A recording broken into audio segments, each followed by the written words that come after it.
বিএনপির ভারপ্রাপ্ত চেয়ারম্যান তারেক রহমানের ফেরার দিনে কোনো বিশৃঙ্খলা এবং নিরাপত্তা শঙ্কা দেখছেন না গোয়েন্দারা। বিপুল জনসমাগম আর রাজনৈতিক গুরুত্ব বিবেচনায় নজরদারি বসানো হয়েছে চেকপোস্ট।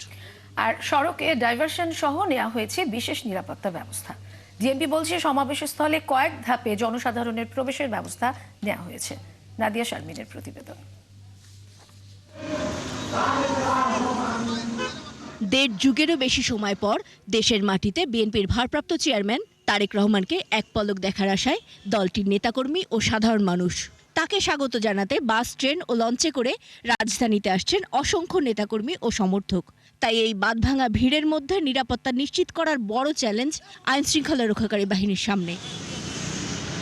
এসএসএফ এর নিরাপত্তা না পেলেও এদিন থাকছে কুইক রেসপন্স টিম, সোয়াট, bomb disposal unit, dog squad আর পোশাক ও সাদা পোশাকে আইনশৃঙ্খলা রক্ষাকারী বাহিনীর নজরদারি। অন্যদিকে দলের পক্ষ থেকে নিজস্ব নিরাপত্তা বাহিনী সিএসএফ দায়িত্ব পালন করবে।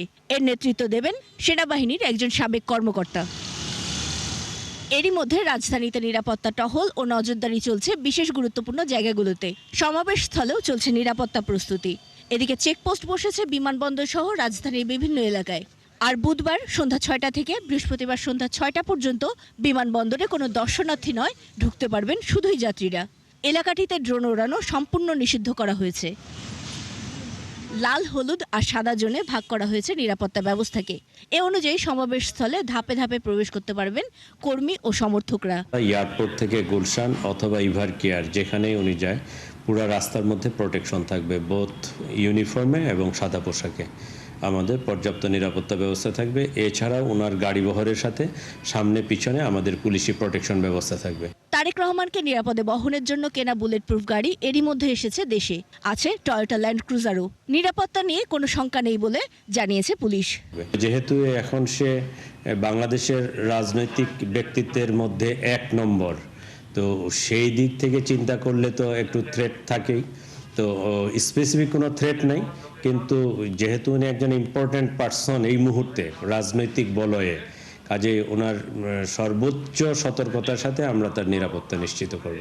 সাম্প্রতিক নানা ঘটনায় আইন শৃঙ্খলা রক্ষাকারী বাহিনীর মনোবল ও সামর্থ্য নিয়ে প্রশ্ন উঠলেও পুলিশের এই কর্মকর্তা অবশ্য এ বৈতরণী উতরে যাওয়ার ব্যাপারে আশাবাদী। আমরা সবকিছু মাথায় রেখে আমাদের এই পরিকল্পনাগুলো হাতে নিয়েছি। আশা করি সবকিছু সুন্দর এবং সুশৃঙ্খলভাবে হবে। কেউ যদি কোথাও কোনো রকম বিশৃঙ্খলা সৃষ্টি করার চেষ্টা করে, তবে সেটা আমরা অবশ্যই কঠোর হস্তে দমন করব।